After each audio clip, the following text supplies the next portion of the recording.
ไม่ไหม้เลยตัวเบิ่งซ้ายมือสีทองนี่นะเกไม่ไหม้เลยเบิ่งด้วยตาของหูเลยตัวเครื่องกลางนี่เป็นเนื้อเงินแต่เป็นรุ่นซอกเนาะมีราคาอยู่แต่บ่แพงเนาะตัวนี้แล้วแม่นเขาเอาโลหะอื่นมาเฮ็ด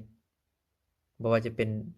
ซื่นบ่ตะกอกตะกั่วอิหยังก็ว่ากันไปเนาะแต่ว่าเขามายอมนำเงินอีกบัดนึงนี่เห็นบ่มันเลาะเบิดแล้วนี่อืมอืมสไตล์ค่อยแล้วแม่น1เฮาต้องเบิ่งเป็นเนื้อเงินเนาะเป็นเนื้อเงินซอกมันแล้วพวกเจ้าสังเกตเบิ่งตัวนี้นะนี่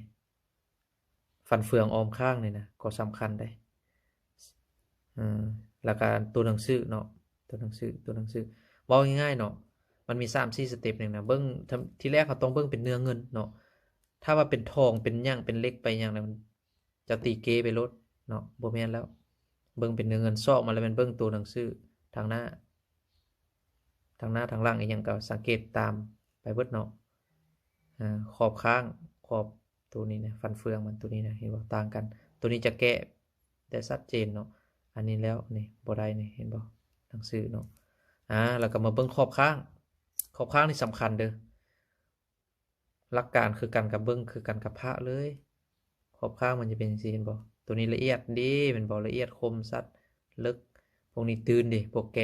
กะพิมพ์มาได้ปลอมเด้เนาะตื่นบางนี่สิได้แล้วก็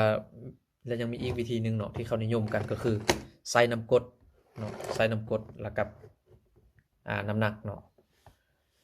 น้ำหนักกดไลค์กดแชร์เด้อถ้าว่าคิดว่ามีประโยชน์นะเนาะถ้าว่าคิดมีประโยชน์กดไลค์กดแชร์ค่อยได้เซฟไว้เบิ่งก็ดีเนาะเซฟไว้เบิ่งก็ดีน้ำหนักนี่